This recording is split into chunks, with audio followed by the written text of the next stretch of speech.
Merci, bonjour à tous. Effectivement, je vais parler ce matin de soumission. Et j'ai en fait changé mon titre parce que je me suis dit, je pense que ce mot nous fait peur. Donc, le titre de mon message, c'est « Soumission, ce mot qui fait peur ». Si on est honnête. C'est pas un mot glamour ou si je vous dis soumettez-vous aux autorités, femmes soyez soumises à vos maris, et tous ces versets qui contiennent le mot soumission dans la Bible, qu'est-ce que ça fait naître dans votre cœur? Un peu, hein? Un peu d'appréhension ou tout de suite un peu peut-être de méfiance. Et je commencerai en disant, c'est normal si on a vécu des abus dans ce domaine-là. Parce que quand on parle de soumission, en fait, dans ce monde, la soumission, c'est synonyme d'abus, de domination, de quelque chose de pas divin du tout. Et je veux le reconnaître avant toute chose, avant de plonger dans ce sujet, que peut-être pour certains d'entre nous, voilà, la soumission, c'est quelque chose...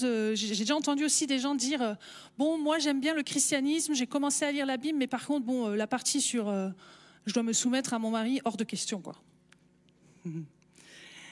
Et voilà, aujourd'hui, c'est associé à quoi? À la passivité, à la faiblesse, à l'obéissance aveugle, à l'humiliation même, à l'abus de pouvoir et à l'inégalité des sexes. Et j'aimerais demander pardon de la part de tous les responsables d'église qui ont abusé de ce mot et qui en ont profité pour imposer la soumission.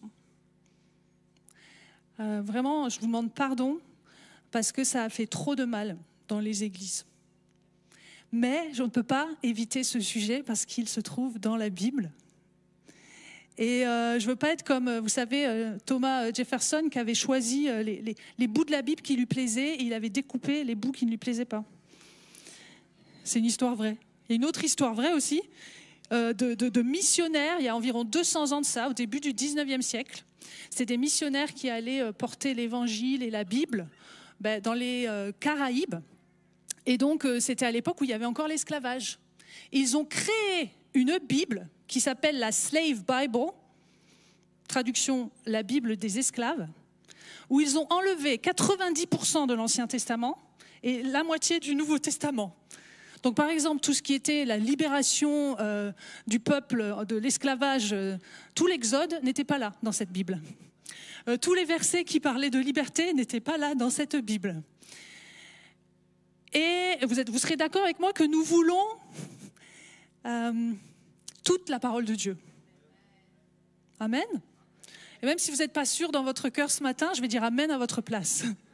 Nous avons besoin de l'entièreté de la parole de Dieu pour notre vie, en fait. Pour vivre pour Dieu et puis pour vivre les uns avec les autres. Mais on a un problème. Est-ce que vous savez c'est quoi notre problème? Notre problème, c'est qu'on a un cœur rebelle. On a un cœur rebelle. Si vous êtes fait de chair et d'eau, si vous êtes un être humain, voilà, on a en nous, en général, du mal avec la soumission parce que ça vient toucher à quelque chose en nous qui est de notre nature, quoi, en fait, notre nature pécheresse. Notre chair, en fait, notre premier problème, c'est que notre chair, elle est rebelle. On va lire ce verset, car l'affection de la chair, Romains 8, 7, car l'affection de la chair est inimitié contre Dieu parce qu'elle ne se soumet pas à la loi de Dieu et qu'elle ne le peut même pas. Donc naturellement, on n'est pas prône à la soumission, on est plutôt prône à la rébellion. Et puis, en réfléchissant à ce thème, je me suis dit, on est quand même dans un pays particulier. Je bénis tous ceux qui ne sont pas de France. Ici, parmi nous, il y a une belle internationalité et interculturalité. Mais j'aimerais confesser que nous, les Français, on a un problème de rébellion, particulièrement. Je ne sais pas d'où ça vient, j'ai pas essayé de trouver les explications, mais je dois reconnaître pour avoir voyagé à l'étranger, pour avoir habité à l'étranger pendant plusieurs années, que quand je reviens en France, à chaque fois je suis choquée par ça. On est un pays de râleurs. Ok, je vais le répéter. On est un pays de râleurs, oui ou non? Où il n'y a que moi, à la limite, qui râle. On a même un parti politique qui s'appelle la France insoumise. Comme si c'est quelque chose de glorieux d'être insoumis. Le français de base est rebelle. Il n'est jamais d'accord, il râle. Cet été, j'étais en vacances en Italie, à Venise, et on a passé quelques jours avec des amis, c'était magnifique. Et puis, on a eu l'occasion, vous savez, pour ceux qui sont déjà allés à Venise, il y a la Venise qu'on connaît, et puis tout autour, en fait, il y a des îles. Et un jour, on est parti avec un bateau sur l'île d'à côté, qui s'appelle Murano, c'est l'île où il y a les souffleurs de verre. Bon. Et du coup, on était sur le bateau, donc c'est cool, on entend parler un peu toutes les langues, etc. Et de loin, je ne sais pas pourquoi, mais je les ai repérés de loin, j'ai vu une famille de Français. Et je voyais dans leur attitude et dans leur manière de parler, et dans leur... Ils fronçaient les sourcils, etc. Pourtant, il faisait beau. On était sur l'eau, on allait vers une super île, et ils râlaient. J'étais là, non, c'est pas possible. Oh là là, on est serré, da. Puis au moment de débarquer aussi, là, pour eux, c'était, je sais plus même pourquoi, mais ils n'étaient pas contents, quoi. Et puis le clin d'œil de Dieu, je sais pas, c'est qu'après on s'est retrouvés près de là, il y avait une fontaine d'eau, tout le monde remplissait sa bouteille, puis on s'est assis juste à côté avec mes amis, et puis en fait ils se sont assis à côté de nous, et ils ont continué à râler. Enfin, ah, vous êtes français? Ah ouais, da. Et je me suis dit, je suis pas fière d'être française à ce moment-là. Parce que c'est une caractéristique voilà, de notre pays. Puis j'ai réalisé aussi qu'en fait, la rébellion, c'est ça qui a fait entrer le péché dans ce monde, en fait. Adam et Ève, dans le jardin d'Éden, ils se sont rebellés, ils ont désobéi à ce que Dieu leur avait ordonné. C'est comme ça que tout a commencé. Et c'est l'opposé de la soumission, la rébellion. Tu peux pas dire non mais moi je me soumets pas mais en fait ça va, j'ai raison quoi. Quand on ne se soumet pas à Dieu mais aussi les uns aux autres, on va l'étudier aujourd'hui. En fait, on est dans le camp des rebelles. Dernièrement, je discutais avec un frère qui disait ah non mais moi si tout le monde fait quelque chose, moi j'ai envie de faire l'inverse. Si tout le monde se lève, ben, moi je vais rester assis à l'église. Ou si un pasteur ose dire « Levons les mains vers le Seigneur », eh bien moi je reste comme ça. Pourquoi? J'aimerais nous poser la question sans nous accuser, mais en sincèrement demandant à Dieu pourquoi nous avons cette tendance. On n'aime pas obéir et on n'aime pas se soumettre. Et vous savez, des fois dans nos vies, il y a des blocages et puis on cherche pourquoi il y a des blocages, pourquoi il y a des choses qui ne vont pas dans ma vie. Et on se dit, ouais, je vais chasser tous les démons imaginables. Et on cherche plutôt à chasser des démons de sorcellerie. On pense que c'est parce que quelqu'un m'a jeté un sort que je suis bloqué. Alors qu'en fait, c'est parce que tu es désobéissant. Et la Bible dit même dans 1 Samuel que la désobéissance, la rébellion, est l'équivalent de la sorcellerie. C'est dans 1 Samuel 15, 23, si vous voulez relire ce passage. Et donc, la rébellion, on la voit dans toute la Bible. On n'est pas les seuls concernés, il n'y a pas que les Français. On le voit partout, c'est ce que j'ai appelé, moi, le syndrome du cou raide. Le cou raide, il y a beaucoup de passages dans la Bible qui en parlent. Acte 7, 51, par exemple. « Homme au cou raide, incirconcis de cœur et d'oreille, vous vous opposez toujours au Saint-Esprit. Ce que vos pères ont été, vous l'êtes aussi. » Ou Néhémie 9, 16. « Mais nos pères se livrèrent à l'orgueil et raidirent leur cou. Ils n'écoutèrent point tes commandements. » L'orgueil est toujours lié à la rébellion. Ou pour le dire autrement, la rébellion prend sa source dans notre orgueil. La rébellion, c'est l'orgueil en action. Mais la soumission, c'est l'humilité en action. Et vous l'aurez remarqué, depuis plusieurs dimanches, depuis tout le mois de septembre, on parle beaucoup d'humilité.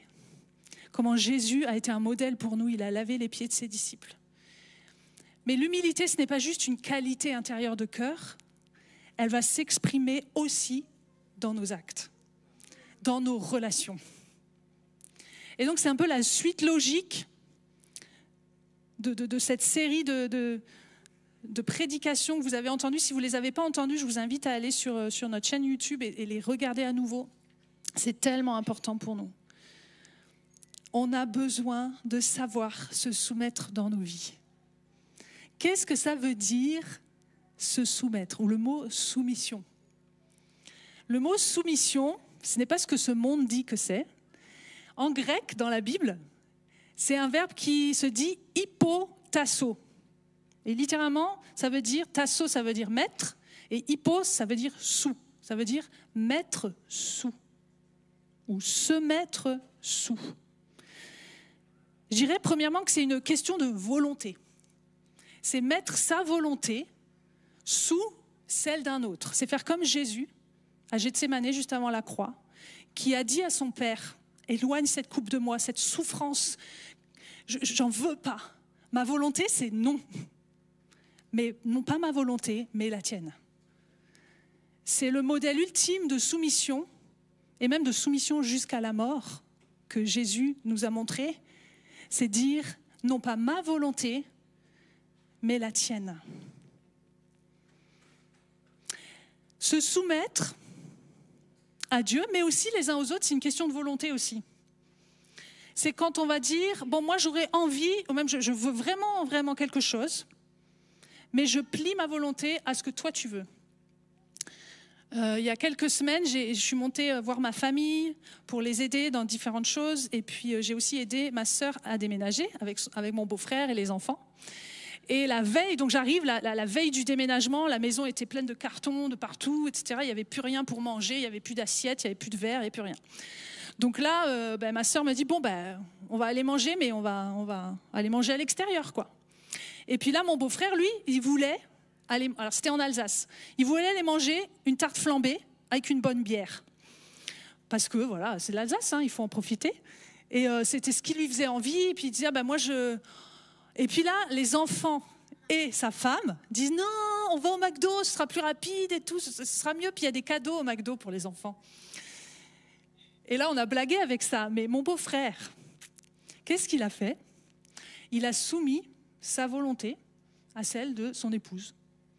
Et ça, c'est une forme de soumission. De dire, allez, je renonce à mon restaurant et je vais manger un hamburger dégoûtant, excusez-moi, au McDo. Hein? Donc, on ne va pas au McDo. Hein. Ce n'est pas bon pour notre santé.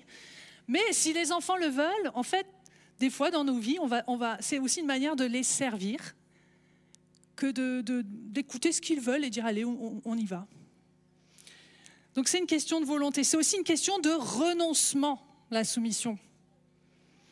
Matthieu 16, 24, « Si quelqu'un veut venir après moi, qu'il renonce à lui-même, qu'il se charge de sa croix et qu'il me suive. » En fait, je crois que la soumission, c'est au cœur de notre vie de disciple. Hein. Si quelqu'un veut suivre Jésus, la Bible nous dit qu'il va falloir qu'on renonce à des choses, et même qu'on renonce à nous-mêmes, à tout ce qui fait notre volonté, nos souhaits, notre ego, nos convictions. En fait, avez-vous déjà réfléchi à ce que ça veut dire mourir à soi ? Ce n'est pas du tout agréable. Ce n'est pas vrai que c'est facile, alléluia, je viens le dimanche matin, je dis oui Seigneur, tout, mais le lundi, je reprends les rênes hein, et je fais ce que je veux. Mais renoncer à soi, c'est tellement puissant, puis c'est au centre de ce que Jésus attend de nous. Donc se soumettre, ça va être renoncer. Renoncer aussi à avoir raison. Est-ce que ça vous parle ça ? Moi, ça me parle beaucoup. J'aime avoir raison. Et je crois que Dieu... je vais faire une mauvaise blague. Mais il a béni quelqu'un en permettant que je ne sois pas mariée parce que sinon, vraiment, mon mari, il aurait souffert. Je veux le reconnaître. Je reconnais que ce n'est pas facile pour moi de renoncer à avoir raison. Je le vois dans mes autres relations, vous inquiétez pas, Dieu travaille en moi. Et on a tous besoin d'y travailler. Mais c'est tellement pas facile, en fait. Parce que quand on pense avoir raison, c'est légitime. On le veut vraiment, quoi. Et on essaye de convaincre l'autre. Combien de fois, puis récemment encore plus, le Seigneur me dit, lâche. C'est une forme de soumission aussi, que de se taire des fois. Et la soumission, c'est aussi une question de cœur, c'est-à-dire c'est intérieur. C'est pas juste un acte extérieur, même si ça l'est aussi, ça se témoigne dans nos actes et dans nos paroles, mais c'est le témoignage extérieur d'un cœur qui est humble. Et on raconte cette histoire d'une maman avec son jeune fils qui devait avoir peut-être 3-4 ans et qui était dans une voiture et c'était à l'époque où il n'y avait pas encore les ceintures à l'arrière. Est-ce que quelqu'un a connu cette belle époque ? Et donc, la maman commence à rouler et le petit, il commence à s'exciter, à chahuter, à faire ce que les enfants de cet âge-là font. Voilà, ils marchent, ils font, voilà, ils viennent, voilà. Merci pour l'illustration. À point nommé. Et les enfants, voilà, et voilà, et le petit se lève sur le siège arrière. Et puis là, la mère dit, chérie, assieds-toi, c'est dangereux. En plus, il était debout, vous savez, en plein milieu de la voiture. En plein milieu, là où si la mère, elle freine, tu vas droit dans le pare-brise. Donc c'est dangereux quand même. Et la mère lui dit, assieds-toi. Puis le ton commence à monter. Il fait, tu t'assois maintenant, tu t'assois, etc. Il n'écoutait pas, il continuait de plus belle, l'enfant. À tel point que la maman, elle a dû s'arrêter sur le bas-côté, descendre, prendre l'enfant, le mettre assis et là vraiment le regarder dans les yeux, dit maintenant tu t'assois, tu bouges plus. Et du coup après elle repart, etc. Et là l'enfant était resté assis mais il y avait un silence. Et là l'enfant de sa petite voix de 3-4 ans, vous savez ce qu'il lui dit ? Il dit maman, là je suis assis, mais à l'intérieur je suis debout.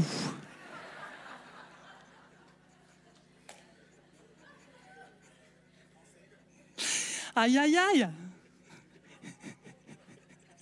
Mais est-ce que nous, on n'est pas comme ça aussi des fois ? C'est-à-dire qu'en apparence, on fait bien les choses. Hein. On est un bon chrétien, on a appris à faire les choses correctement. Mais à l'intérieur, il n'y a que Dieu qui voit notre cœur. Mais des fois, on fait, mais à l'intérieur, on est là. Oh, putain. C'est pas... Non, on râle, quoi. La vraie soumission, c'est pas juste extérieur, c'est intérieur, avec un cœur disposé, doux, humble et joyeux. Et oh combien j'y aspire, pour nous tous, pour moi-même aussi, de pas juste me forcer à, c'est déjà un bon commencement, mais aussi à sincèrement, avec beaucoup de joie dans mon cœur, dire oui, je me soumets. Et bien sûr, il y a 2 grands types de soumission dans la Bible. Il y a la soumission, premièrement, à notre Dieu. Et quand nous l'adorons avec nos chants, quand nous marchons avec lui chaque jour, ce n'est pas que le dimanche d'ailleurs l'adoration, mais c'est une forme de soumission. C'est une forme de dire, mais tu es élevé au-dessus. Et je regarde qui tu es. Et moi, je suis, c'est vrai, en dessous de toi, Dieu. Ne prenons pas Dieu pour notre larbin qui doit nous aider dans notre vie et qui est en dessous de nous. Sachons vraiment bien que Dieu est tout-puissant, il est au-dessus, il est majestueux, il est redoutable, il est grand. Et nous sommes soumis à Dieu. Et lui n'est pas un Dieu qui nous abuse, il n'abuse pas de son pouvoir. Nous n'avons aucune crainte à avoir à nous soumettre à Dieu. Jacques 4,7, soumettez-vous donc à Dieu et résistez au diable et il fuira loin de vous. Souvent, on essaye de résister au diable avant de s'être soumis à Dieu. Il faut d'abord nous soumettre à Dieu si nous voulons être délivrés de certaines choses, avoir la force de résister au diable. Et je me suis dit, mais à quoi ça ressemble en pratique dans nos vies, se soumettre à Dieu ? Parce que je crois qu'on est tous d'accord avec cette idée. Ce avec quoi on a le plus de mal, souvent, c'est se soumettre à quelqu'un, ici sur cette terre. Mais quand on dit, non mais, et d'ailleurs je l'entends souvent, non mais moi je me soumets qu'à Dieu seul. Bon, ça c'est un signe qu'il y a quelque chose qui ne va pas. Mais, c'est vrai, voilà, en général, on est tous d'accord pour dire, mais oui, amen, je me soumets à Dieu. Mais à quoi ça ressemble? Je dirais que ça ressemble à plusieurs choses. C'est par exemple se soumettre à sa souveraineté, le fait qu'il connaît tout, et lui donner donc nos soucis, nos craintes. 1 Pierre 5, versets 6 et 7 dit ceci: « Humiliez-vous donc sous la puissante main de Dieu, afin qu'il vous élève au temps convenable, et déchargez-vous sur lui de tous vos soucis, car lui-même prend soin de vous. » Il y a une corrélation entre la soumission à Dieu et le fait de ne pas vivre dans l'anxiété et les soucis. Peut-être si tu es angoissé, peut-être si continuellement tu t'inquiètes, c'est qu'il y a une part de ta vie que Dieu veut te montrer ce matin, que tu ne lui as pas soumis, tu as gardé pour toi. Et du coup, la conséquence, elle est, on va dire, logique dans les lois spirituelles. C'est que ça, tu dois le porter tout seul. Et du coup, c'est trop lourd. Et du coup, ça te pèse. La soumission est libératrice pour nos angoisses et nos soucis. C'est magnifique, n'est-ce pas? Ensuite, se soumettre à Dieu, c'est aussi se soumettre à son timing. Et ne pas faire les choses avant qu'il nous ait dit de faire les choses. La patience. La patience, c'est une forme de soumission. Et Dieu sait mieux que nous. Il sait mieux que nous. Et il faut que nous apprenions à attendre. Ça aussi, c'est une façon d'être soumis à Dieu. Puis bien sûr, se soumettre à Dieu, c'est se soumettre à tous ses préceptes, tous ses commandements, toute la Bible, j'en parlais en introduction. Ne pas juste prendre ce qui nous arrange, mais aussi prendre les parties qui sont délicates ou même qui viennent à contre-courant de ce qu'on pense. Est-ce que, en lisant la Bible, vous avez déjà vécu ça? Si vous ne l'avez pas vécu, c'est que vous n'avez pas encore lu toute la Bible. C'est-à-dire, il y a des endroits, je suis désolée, ça vient nous déranger. Et il le faut. Et c'est bon pour nous. C'est obéir à sa loi, en fait. Jésus va dire dans Jean 14, celui qui m'aime, il obéira à mes commandements. On va l'afficher. Si vous m'aimez, gardez mes commandements. 1 Jean 5, 3 aussi. Car l'amour de Dieu consiste à garder ses commandements. Et ses commandements ne sont pas pénibles. Et j'aime ici qu'on voit l'obéissance liée à l'amour. Si tu aimes Dieu, tu te soumets à lui. Ce n'est pas juste que Dieu nous demande une soumission aveugle sans comprendre. Il nous demande une soumission parce qu'on l'aime. La soumission, ce n'est pas un rapport d'esclave à maître, c'est un rapport d'enfant qui aime son père à son père. Et se soumettre, en fait, c'est aimer. Et donc c'est vrai que si dans ce monde, la soumission, elle est abusive, elle est négative, elle est imposée, mais dans le royaume de Dieu, la soumission, elle est fondée dans l'amour de Dieu pour nous et notre amour pour lui. Qui dit amen à se soumettre à Dieu ce matin? Notre soumission à Dieu va avoir aussi pour conséquence notre soumission les uns aux autres. Qui dit amen à ça aussi? Vous êtes une bonne église. La soumission aux autres maintenant. Alors, la Bible parle de plusieurs types d'autres à qui on va devoir se soumettre. Premièrement, on va lire dans Romains 13, verset 1, que toute personne soit soumise aux autorités supérieures, car il n'y a point d'autorité qui ne vienne de Dieu, et les autorités qui existent ont été instituées de Dieu. Dans ce premier verset, c'est les autorités supérieures. Alors ça englobe beaucoup de monde. Ça peut englober la police, le gouvernement, le juge, le professeur, tout ce qui est autorité supérieure. Ensuite, un deuxième verset, un autre type de personne auquel on doit se soumettre, c'est 1 Pierre 2, 18. Serviteurs, soyez soumis en toute crainte à vos maîtres, non seulement à ceux qui sont bons et doux, mais aussi à ceux qui sont d'un caractère difficile. Donc à l'époque, ça concernait les esclaves et leurs maîtres. Aujourd'hui, on pourrait dire que ça concerne, on va dire, nos patrons, quoi, quand on travaille. D'accord ?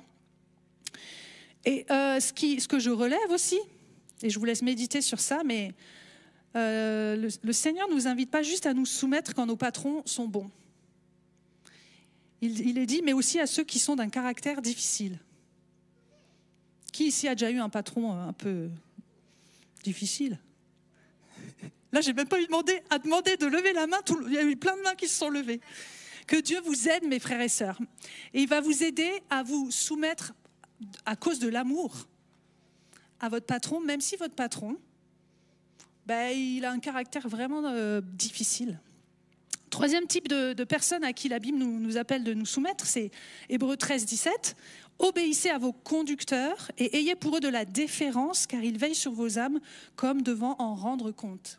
Et là, ce troisième verset, il parle plutôt des responsables dans les églises, les anciens, les pasteurs. Il y a un autre verset très similaire qui parle de ça dans 1 Thessaloniciens et qui dit « Ayez pour eux beaucoup d'affection ». Et là encore, c'est marrant, hein, mais je n'avais, je pense, pas relevé avant d'étudier plus profondément pour ce message, mais que la soumission est liée à l'affection, l'amour, déférence. Et vous vous souvenez, quand la définition de l'amour dans la Bible, on la trouve dans 1 Corinthiens 13, entre autres. L'amour ne cherche pas son propre intérêt. Est-ce que ce n'est pas une forme de soumission aussi, ça ? De dire, tu es mon responsable, et au lieu de chercher mon propre intérêt, je vais mettre mon propre intérêt sous le tien, par amour. La soumission, c'est ça aussi, c'est ne pas chercher son propre intérêt. Et puis, le dernier type de personne à qui la Bible parle, et puis je ne pouvais pas l'éviter, c'est ce fameux verset de Éphésiens 5, 22, qui dit « Femmes, soumettez-vous à votre mari comme au Seigneur. » Donc, ne prenez pas peur. Mesdames, vous allez être contentes de ce qu'on va partager ensuite. Mais moi, je me rappelle, j'étais adolescente, je me suis engagée à suivre Jésus assez jeune dans mon adolescence. J'ai pris mon baptême et puis j'ai commencé à lire la Bible vraiment d'une manière... j'avais soif, je la lisais dans plusieurs versions, en anglais et tout. À l'époque, je commençais à balbutier en anglais. J'étais trop contente. Et je lisais, puis je suis tombée sur ce verset. Et là, j'ai dit, j'ai du mal avec Paul. Pendant plusieurs années, du coup, je disais, non, mais c'est Paul. L'apôtre Paul, il a un problème avec les femmes, etc., etc. Donc moi, en tant que femme, ça venait chercher ma rébellion de femme. Je n'étais pas contente. J'ai dit, non, je comprends pas, ça va pas. Femme, soumettez-vous à votre mari. J'aimerais juste dire ce que ça ne veut pas dire, pour peut-être guérir certains cœurs et nous réconcilier. Quand ce verset dit « Soumettez-vous à votre mari comme au Seigneur », ça ne veut pas dire que votre mari est le Seigneur. Il y a un seul Seigneur, c'est Jésus.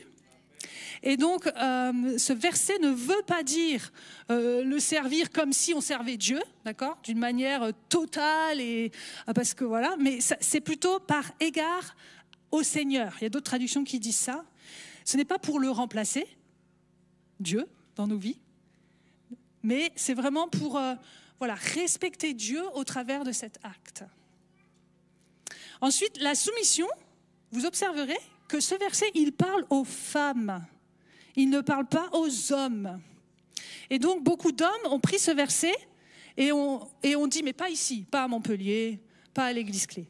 Mais on dit, femme, sois soumise à moi. Et en fait, la Bible ne dit pas aux maris, soumettez vos femmes. Elle dit aux femmes, offrez votre soumission. C'est très différent. C'est un choix volontaire. Ce n'est pas quelque chose qui est imposé. C'est juste important de le dire. Et ici aussi, ce n'est pas ce mot de se soumettre, femme, soumettez-vous, ce n'est pas un verbe négatif ou synonyme d'esclavage. La soumission dans le mariage, elle est synonyme d'honneur, de respect de fidélité, de loyauté. Et en fait, c'est quelque chose de très positif. Il faut que, mesdames, mes sœurs, il faut qu'on soit réconciliés avec ce mot parce qu'il est beau et il est porteur de vie pour nos couples. Et c'est important de l'entendre et de le savoir. Autre chose que ça ne signifie pas que la femme a une valeur inférieure à l'homme. En fait, se mettre sous, ça ne nous rend pas inférieur à celui ou celle en dessous duquel on se met, ça nous rend plus comme Jésus. Jésus qui s'est agenouillé, c'est vrai, il s'est mis littéralement en dessous pour laver les pieds de ses disciples. Est-ce que ça a rendu Jésus inférieur ? Au contraire. Au contraire.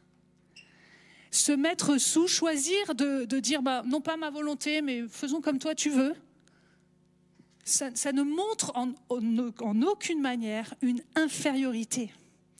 Et le problème, c'est que Satan a voulu, par le péché, détourner la beauté de la soumission et en faire quelque chose qui, c'est vrai, fait beaucoup de mal aux femmes dans toute l'histoire de l'humanité. On peut que le reconnaître. Mais ce n'est pas pour ça, mesdames, qu'il faut qu'on aille dans l'autre extrême de féminisme, dire ouais, puisque c'est comme ça, je me soumets plus, puis même maintenant, on veut être au-dessus, quoi. On veut. Il y a un truc qui est pas bon et qui est pas de Dieu. En fait, nous sommes appelés à servir, à honorer, à aider. Aider, comme quand Dieu a créé Ève, il a dit je lui ferai une aide semblable. Et ce mot aide, il est réétudié, qu'est-ce que ça veut dire ? Il est tellement puissant. Ce n'est pas une aide esclave, ce n'est pas une aide ménagère, ce n'est pas une aide à ces niveaux-là, même si franchement faire à manger et faire le ménage, il n'y a rien de dégradant à ça. Merci. Quand c'est pour servir par amour.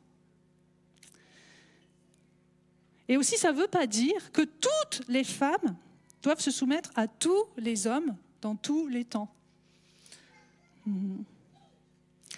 Et dernière chose que ça ne veut pas dire que cette soumission dans le couple, elle est unilatérale. Et j'aimerais m'arrêter sur ça, parce que souvent on pense que le seul conjoint dans le couple à qui Dieu s'adresse à propos de soumission, c'est la femme. Mais en fait, ce qui est intéressant, c'est que ce verset, il vient dans tout un passage. Et c'est tellement important de ne pas extraire un verset pour lui faire dire une chose qui nous arrange sans avoir compris tout le contexte. Et c'est tellement intéressant, vous relirez à la maison tout le chapitre 5 de Éphésiens, qui nous dit que voilà, quand on est rempli de l'esprit, il y a plusieurs choses qu'on fait, on chante, on remercie toujours Dieu, etc. Il y a plein de choses qu'on fait. Puis il dit aussi, au verset 21 qui précède ce verset qui nous pique, si on affiche le verset juste avant, qu'est-ce que ça dit ? Non, tu peux aller après, voilà. C'est le verset 21 qui dit « Soumettez-vous à qui ? Les uns aux autres dans la crainte de Dieu. » Et puis ça continue, d'ailleurs c'est une seule et même phrase dans l'original.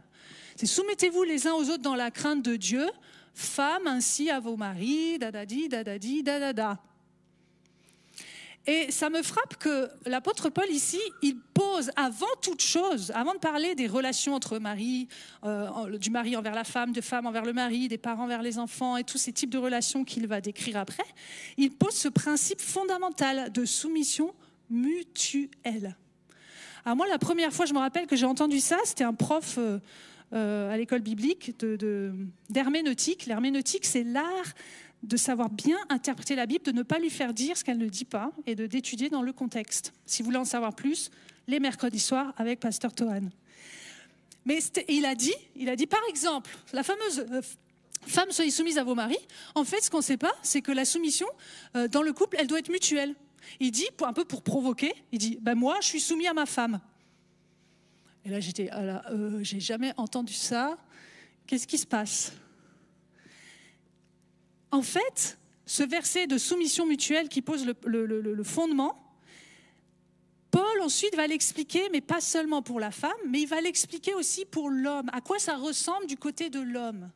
Et ce qui est beau, c'est qu'il y a une différence dans la façon de servir l'autre, de se mettre sous l'autre, qui, c'est vrai, est différente pour les femmes et pour les hommes. Et donc, pour les femmes, on va le lire rapidement. Pour les femmes, il y a 3 versets. Femmes, soumettez-vous à votre mari comme au Seigneur, car le mari est le chef de la femme, comme Christ est le chef de l'Église, qui est son corps et dont il est le sauveur. Mais tout comme l'Église se soumet à Christ, que les femmes aussi se soumettent en tout à leur mari. D'accord ? Et ensuite, il passe au mari. Il n'a pas oublié les maris. Mais gardons en mémoire que c'est toujours sous, on va dire, cette instruction générale de soumission mutuelle. Et quand il arrive pour les maris, l'apôtre Paul, il dit... Et le clin d'œil, c'est qu'il y a plus de versets pour le mari que pour la femme. Je ne sais pas pourquoi. Je sais pourquoi, en fait. C'est parce qu'à l'époque, c'était révolutionnaire. Ce n'est pas parce que les hommes sont moins bons que nous, mesdames, arrêtez tout de suite. Non, c'est parce qu'à l'époque, oui, la femme, dans la culture, dans la société, était vue comme moins que rien. Son corps était pour son mari, mais l'inverse n'était pas vrai. Le mari, par exemple, il avait le droit de prendre une deuxième femme, d'aller avoir des relations sexuelles avec d'autres femmes, mais vraiment, il avait le droit, d'accord, c'était pas puni par la loi. La femme, elle n'avait pas le droit. Et donc là, je dirais que Paul, il s'adresse surtout aux hommes. Les femmes, elles savaient déjà ça. Elles le pratiquaient déjà, voyez ? Mais il vient parler aux hommes. Et je trouve ça beau, il vient parler d'être des hommes comme Jésus, qui se soumettent, qui se mettent sous et qui vont être là pour leurs femmes. Et donc, c'est magnifique ce qu'il dit aux hommes. Il dit, Marie, aimez votre femme, comme on l'a décrit tout à l'heure. Et dans l'amour, il y a une part de soumission. Dans l'amour, il y a renoncer à ses propres intérêts. Il s'est donné lui-même, Jésus-Christ, afin de la conduire à la sainteté, après l'avoir purifiée et lavée par l'eau de la parole. Verset 27, pour faire paraître devant lui cette Église glorieuse, sans tache ni ride, ni rien de semblable, mais sainte et irréprochable. C'est ainsi, c'est comme ça, comme Jésus, que les maris doivent aimer leurs femmes comme leur propre corps. Ça aussi, c'était révolutionnaire. Que le corps de la femme soit aussi digne que le corps de l'homme. C'était révolutionnaire. Et nous, on ne se rend pas compte quand on lit. Parce que celui qui aime sa femme s'aime lui-même. En effet, jamais personne n'a détesté son propre corps. Au contraire, il le nourrit et en prend soin, tout comme le Seigneur le fait pour l'Église. Aimer et diriger, comme Jésus l'a fait, en fait, c'est laver les pieds. Alors à l'époque, ça se faisait beaucoup dans les maisons. C'est comme aujourd'hui dire, si vous m'invitez à manger, je ne suis jamais venue chez vous et je suis votre responsable. Et j'arrive chez vous et je dis, ok, je vais nettoyer les toilettes. Vous seriez choqués, je pense. Et c'est ce qu'ont ressenti les disciples. C'était choquant. Le royaume de Dieu et ses valeurs sont choquantes, mais elles sont tellement libératrices. Et être un mari leader dans son foyer, c'est servir et non être servi comme Jésus. Et finalement, c'est mourir pour l'autre. Comme Jésus est mort pour son Église. Et je vois dans les 2 passages une beauté à servir l'autre, à se mettre en dessous de l'autre. Et C.S. Lewis, il a dit une phrase que j'aime beaucoup, il a dit « Homme, dans le mariage, vous portez une couronne, mais c'est une couronne d'épines. » Et je crois que la soumission mutuelle dans nos relations, elle va être une clé pour nous, parce qu'elle va tuer notre ego, elle va tuer notre chair, elle va la faire mourir. Et donc, en conclusion, j'aimerais juste illustrer à quoi ça ressemble de se soumettre. Et je vais appeler Mike, s'il te plaît, pour illustrer ça. En fait, parce que souvent on se dit, mais non, je ne me soumettrai pas parce qu'on a peur que si on se montre plus... Parce que c'est une position peut-être de faiblesse, on a l'impression en tout cas. Si je me montre faible, l'autre va me taper dessus. Et du coup, on garde. Et il dit, non mais il est hors de question. Et peut-être, oui, comme j'ai dit en introduction, quelqu'un vous a fait mal. Et ça vous est dur de vous soumettre. À quoi ça ressemble de se soumettre ? En fait, alors, Eliam et Mike. Donc c'est le papa et le fils. Tu me fais un check, Eliam ? Moi, c'est pas grave. Voilà. Tu me fais confiance? Ouais. Alors, je vais te demander de te mettre par terre. Voilà. Et puis, ton papa, Mike, si tu veux te mettre là, je vais te demander d'essayer de porter ton papa. Vas-y, essaye, vas-y. Allez, on l'encourage parce que c'est pas facile. Est-ce qu'il y arrive? Il est gentil, Mike, il fait genre, il fait... Ah ouais. Bon. Et maintenant, on va essayer autre chose, d'accord? On va essayer que ce soit papa, maintenant, reste là, voilà. À son tour, à lui, de te porter, toi.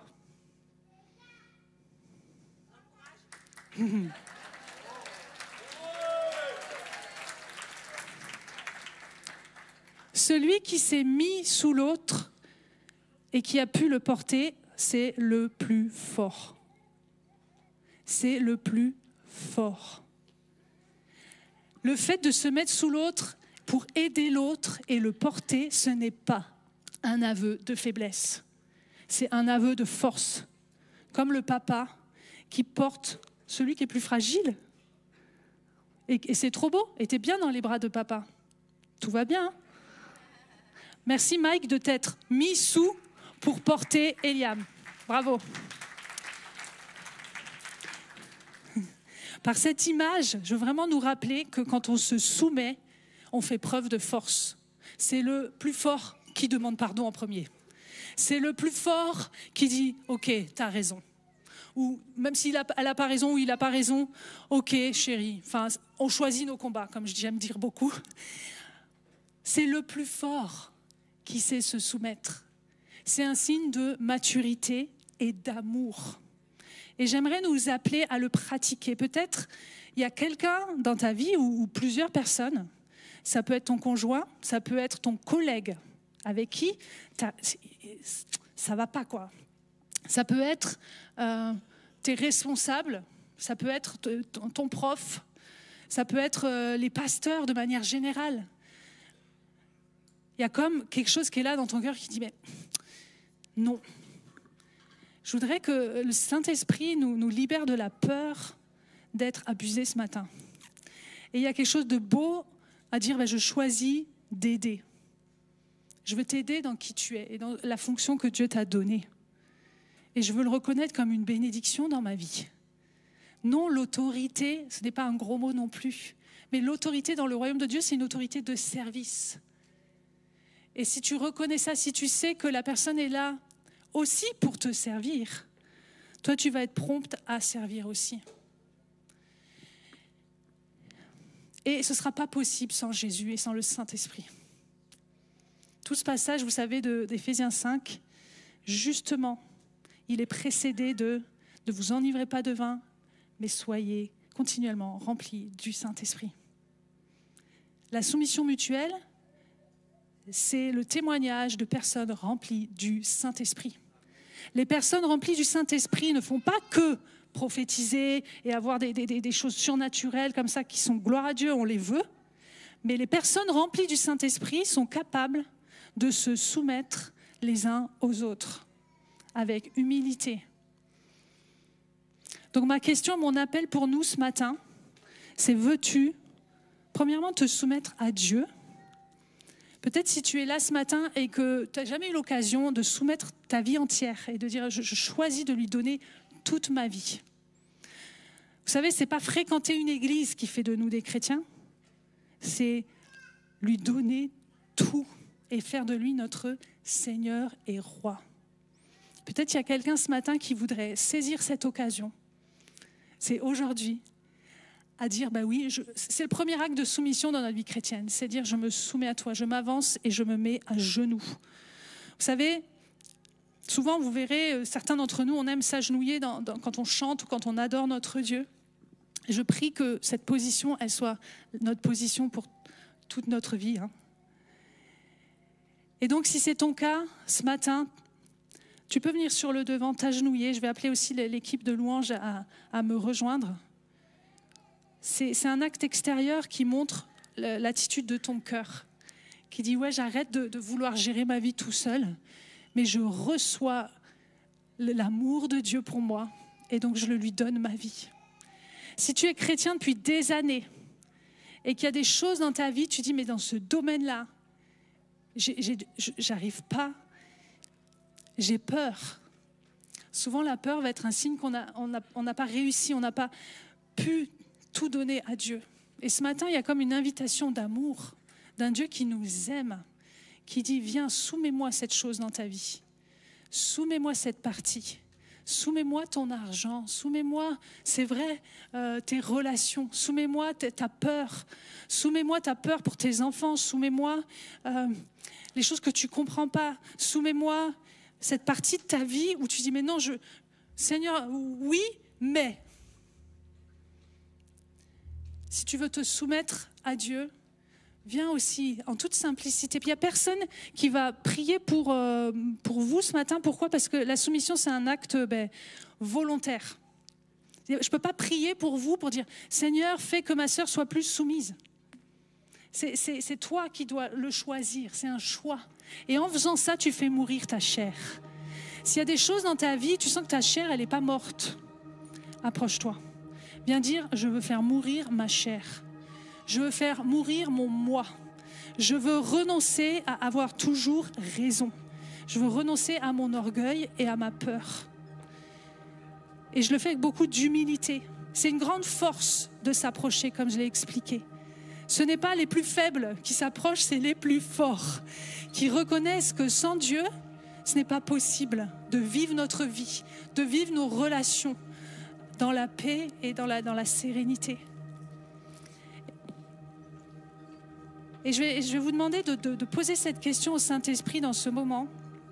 Dire, Saint-Esprit, montre-moi s'il y a des zones dans ma vie, encore, même si c'est des petites zones, il veut les traiter, des zones de rébellion.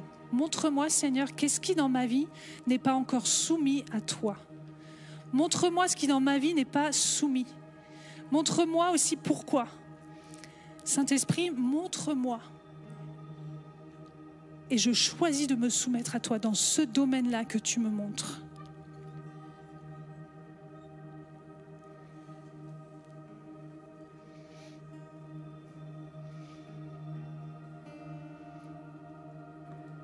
Montre-moi, Saint-Esprit, où est-ce que je peux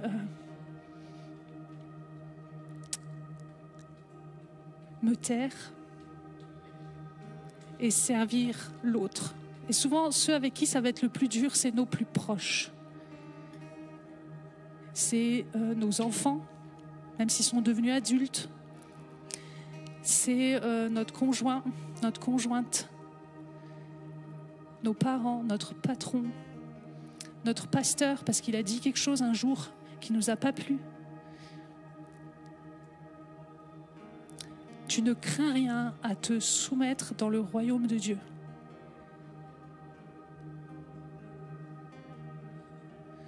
Je veux briser ce mensonge aussi qui dirait que si tu te soumets, on va te faire du mal. Ce n'est pas ce que Dieu veut pour ta vie. Et même si tu l'as subi une fois, 2 fois, 3 fois, Dieu veut te guérir ce matin de quelque chose abusif que tu as subi pour te rendre libre. Mais il faut que tu te soumettes maintenant et que tu lui fasses confiance. Ne reste pas dans cette identité de victime où tu as subi quelque chose de pas juste. Mais le Seigneur te demande vraiment de faire cet acte de soumission parce qu'il va y avoir une grande liberté suite à ta décision.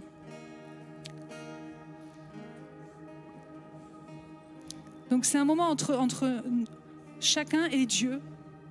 Partout où nous sommes dans cette salle, nous voulons plier le genou. On veut plier le genou, Seigneur. Je plie le genou, même si ça me fait mal. Vous savez, des fois, moi, quand je me mets à genoux devant Dieu, j'ai tout de suite mal parce que mes os là par terre, ça fait mal. Mais c'est un mal pour la guérison. C'est un mal pour un bien. C'est la seule position, Seigneur, que nous voulons adopter. Nous voulons être comme toi, Jésus. Pardon pour notre orgueil, pardon pour notre rébellion, pardon pour toutes les fois où on veut avoir raison, pardon Seigneur parce qu'on a laissé un accès au diable en fait, en voulant être comme lui et avoir raison. Mais Seigneur, on ne veut pas finir comme lui parce que ça s'est mal fini pour lui. Et nous, on veut se soumettre à toi qui es un Dieu d'amour. On veut soumettre tout, Seigneur. Et là où on t'a désobéi aussi, là où on a carrément été dans le péché, Seigneur, on revient dans la soumission à toi, Seigneur, sachant que tu nous pardonnes et que tu nous accueilles. Alléluia. Merci Jésus. Nous soumettons à toi, Seigneur, nous plions le genou.